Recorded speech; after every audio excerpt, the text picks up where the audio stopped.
The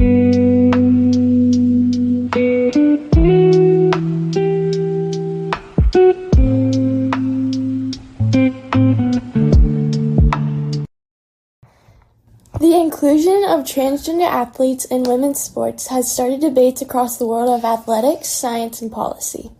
In this podcast, we'll talk about science, integrity, and what the Bible has to say about it. We will break down recent events, examine the science behind performance and hormone therapy, and hear perspectives from athletes. If you've watched the news in recent years, you've surely heard about the recent epidemic of the transgender community infiltrating and competing in women's sports. The Bible says, "So God created mankind in his own image. In the image of God he created them, male and female he created them."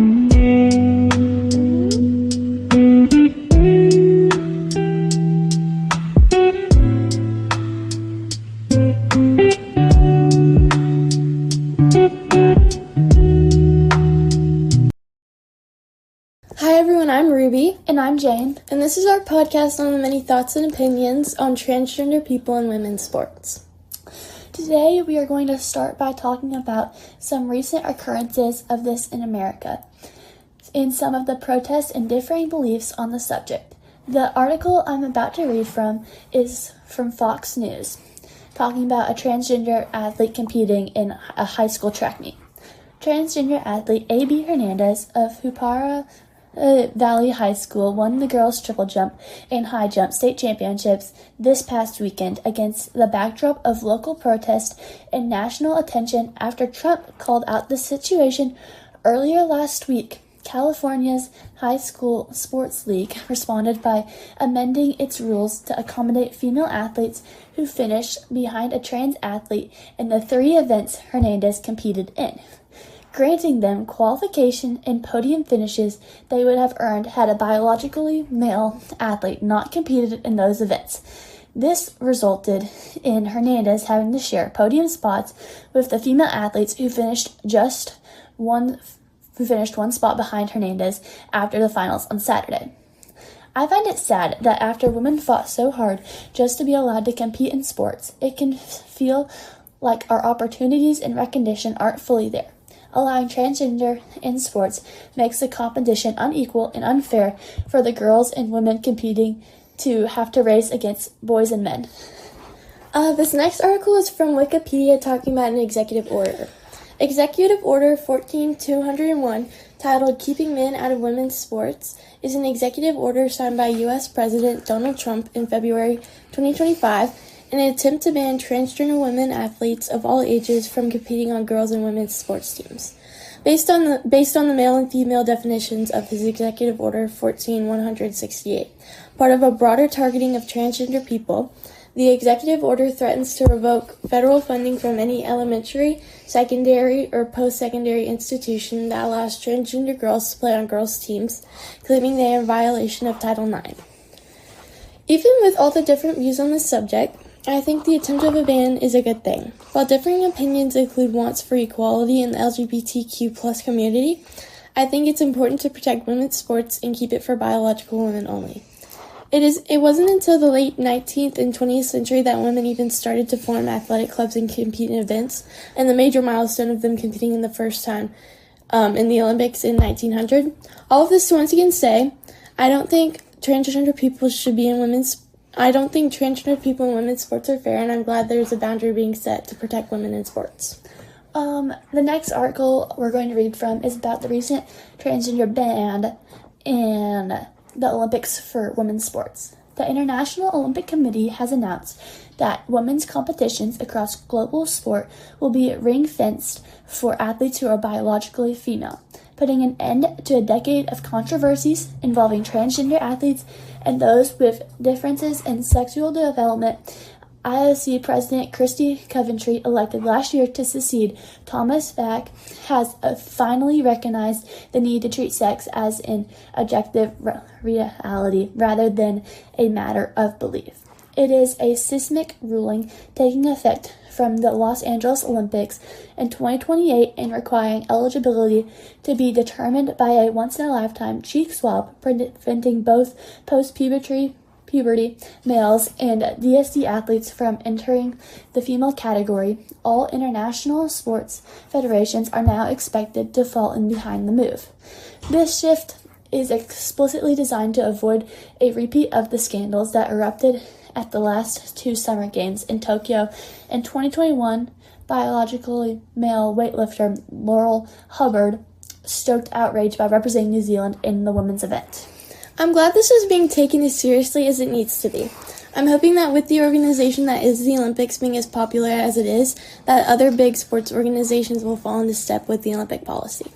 I feel like the ban on transgender athletes in the Olympics is a good thing, particularly because it creates an equal opportunity for women competing in the Olympics and other major competitions. When transgender men compete against women, it becomes unfair because God created male and female differently from each other and in His image. People that are becoming transgender are going against how God created everyone unique and with a purpose. On that note, let's go into talking about what really goes on with hormone therapy and why biological men, even after hormone therapy, should not be allowed in women's sports. Gender-affirming hormone therapy supposedly helps people align their bodies with their gender identities. Masculinizing hormone therapy uses testosterone to develop typically male characteristics. Feminizing hormone therapy uses estrogen and a testosterone blocker to develop typically female sex characteristics. While it changes physical characteristics and hormone distribution, it doesn't change your biological sex assigned at birth.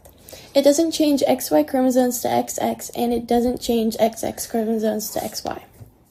Hormone therapy doesn't change biological male body structure and mass, and this is why it's unfair for biological men to compete in women's sports. I'm not saying that all men are stronger than women because that's not always true, but stereotypically, men do happen to have physical advantages, and on this topic of biological men in women's sports, it's completely unfair due to the baseline biological differences in men and women. As Dr. Gregory Brown, a professor of exercise science at the University of Nebraska, says, in nearly every sport, men outperform women. Similarly, gifted and trained males have physical advantages over females, from greater height and weight and larger, stronger bones to larger muscles, lower body fat, higher rates of metabolizing and releasing energy, and greater levels of testosterone. These innate physiological traits translate to competitive advantages for men over women. As we previously referenced, Genesis 1:27 says, "So God created mankind in His own image. In the image of God He created them. Male and female He created them." And Psalm 139:13-14 says, "For you created my inmost being. You knit me together in my mother's womb.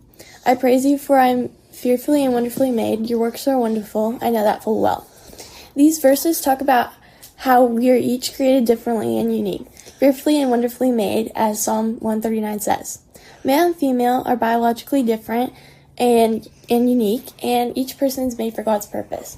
God created men and women differently for a reason, and it's impossible to change our biological physiology. Even with gene therapy, it still creates an imbalance in competition because you can't truly change whether you're male or female. The biological differences between men and women make competitions unfair.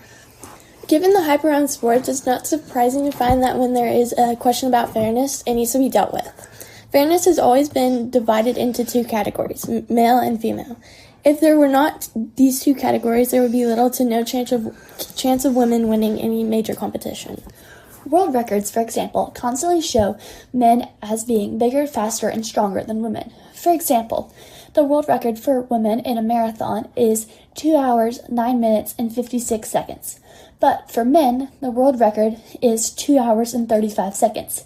There's a significant difference in those times, showing that even if they did race together, the girl that has the world record for women wouldn't even be in contention for a podium or top 10 contention at any major competition racing against men.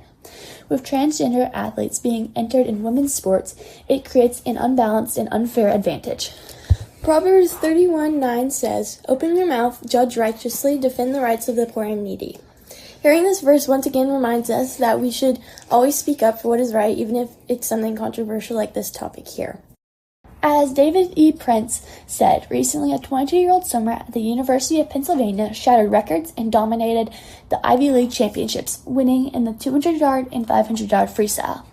Though a fifth-year senior, this is the first season Leah Thomas has competed on the women's swim team for Penn, because for the first 3 seasons, Leah, then known as William, competed on the men's swim team. While competing on the men's team, William never performed well enough to make it to the field of the NCAA championships. But since coming out as transgender and switching to the women's team, Leah is seeded number 1 in the Ivy League and is expected to give former Olympic champions a run for their money at the women's NCAA championships. None of this is surprising since Leah is a biologically male collegiate swimmer competing against females. He also said acknowledging biological differences in athletic sports or competitions is as necessary as acknowledging differences of age in youth sports or school size in teams sports competitions. I feel like this is a very good example of why men should not be allowed into women's sports, because it simply shows the gap in speed of the athletes. A man who is not even good enough to compete transitioned to a female and then broke a ton of women's records and competed with world-class athletes before they couldn't do. I feel like what he said about biological differences being as needed as age divisions is very well said, because it can be compared to a 10-year-old racing an 18-year-old. This is a very serious age gap and strength difference between those ages. Riley Gaines reflected on racing against Leah Thomas. She tied with Leah Thomas in the 200-yard freestyle for 5th place. But they didn't have 2 trophies for 5th place, so they gave the 5th place trophy to Leah Thomas, while Gaines had to hold the 6th place trophy, saying Gaines would receive her trophy later in the mail. This is viewed as trans athletes given favor over female athletes. This is an interview from her as she spoke to students at Liberty University about defending women's rights. This situation became personal with Gaines when she attended the 2023 Nationals and watched Thomas compete. She witnessed a fellow competitor finish 17th in that race that Thomas dominated, narrowly missing the chance to be an All-American and compete in the consolation race. The swimmer looks at me. I knew who she was, but I didn't know her that well. But she looks at me and grabs me, tears just rolling down her face, and says, "I just got beat by someone that didn't even have to try."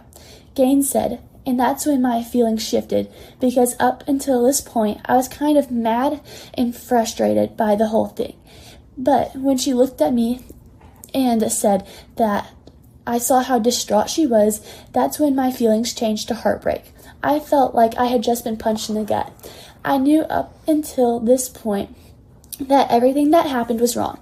The competition, the locker room, but when this official reduced everything that I and all the girls at that meet had worked our entire lives for, down to the photo op to validate the feelings and identity of a male, that's what really pushed me over the edge, Gaines said.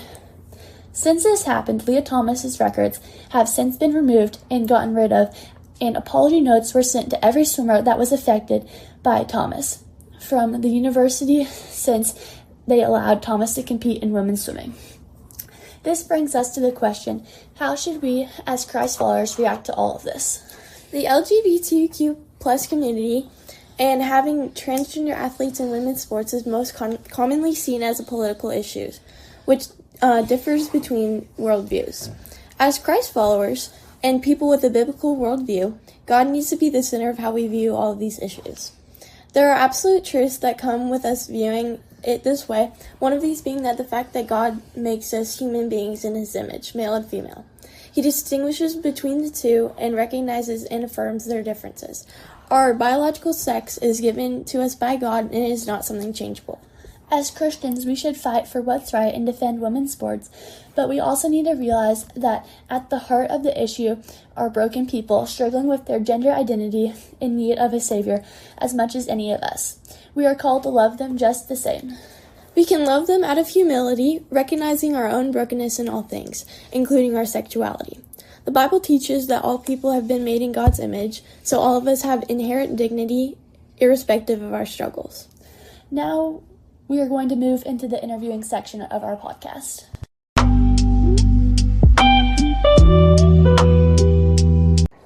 What's your name? My name is Poppy, and I'm a women's college basketball player. Can you tell us what sport you play and how long you've been involved? Like I said, I'm a women's college basketball player. I've been playing basketball since I was in second grade, so about 12 years now. What do you love most about being an athlete?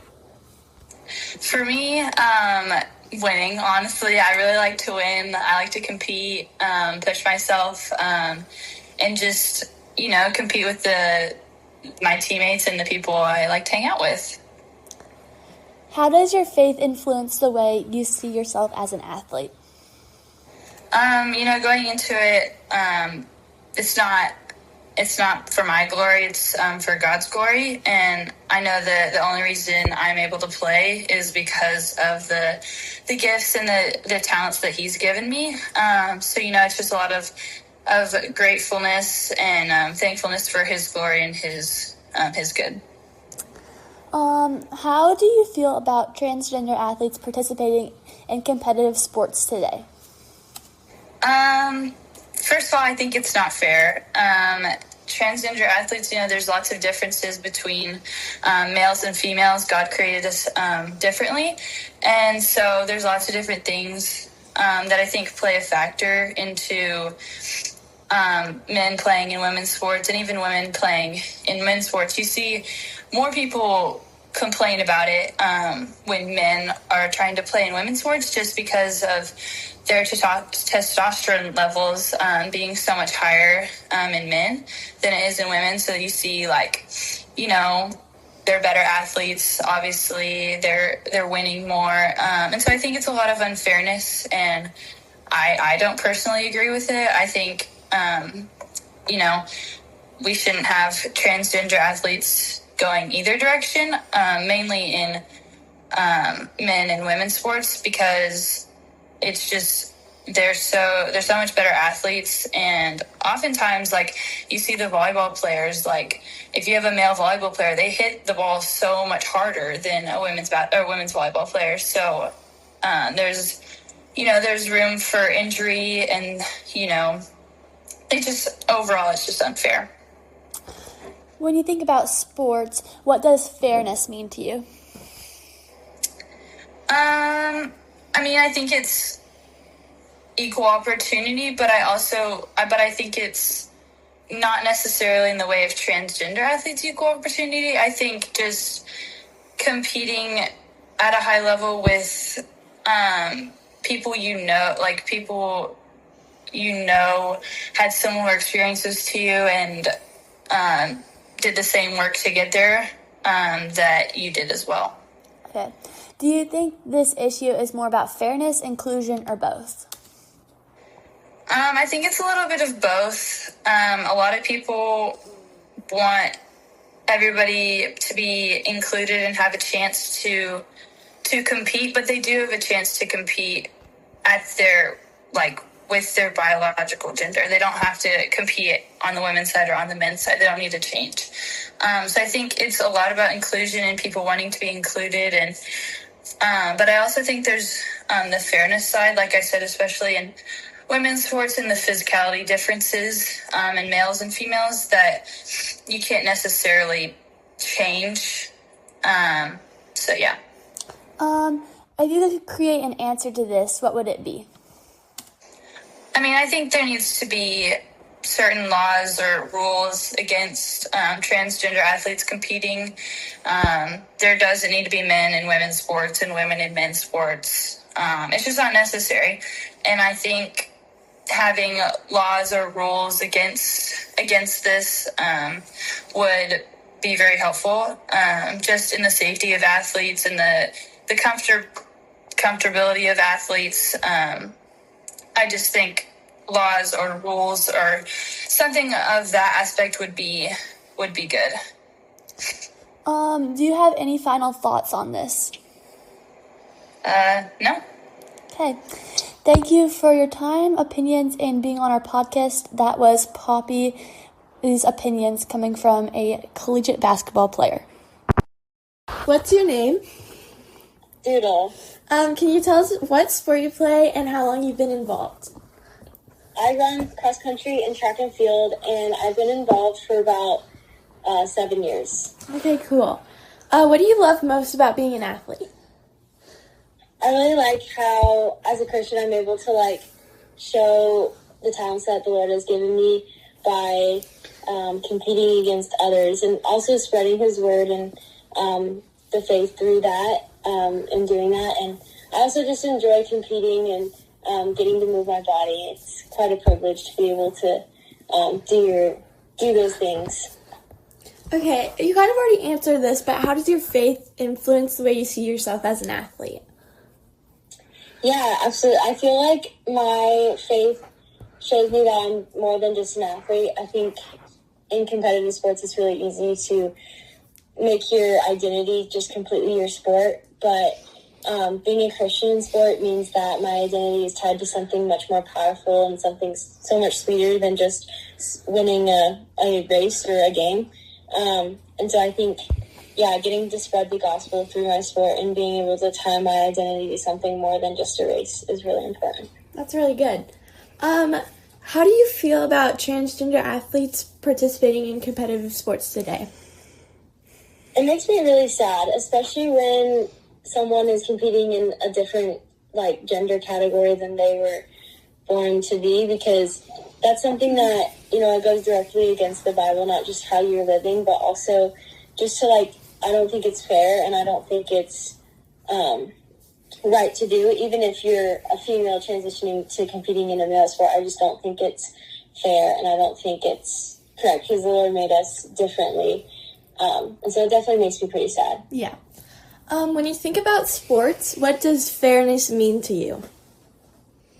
Well, I kind of think sports are never going to be fair because we live in a fallen world, and everyone, obviously the Lord gives us different talents and different abilities, so everyone's going to have something that they're better at and something that they're not quite as good at. And then to add our fallen nature into it, there's always going to be people willing to do something that is a little bit more crazier than maybe what you're supposed to do. So I honestly don't think sports are supposed to be fair, really, but I think they are supposed to be enjoyable, and I think it's really hard.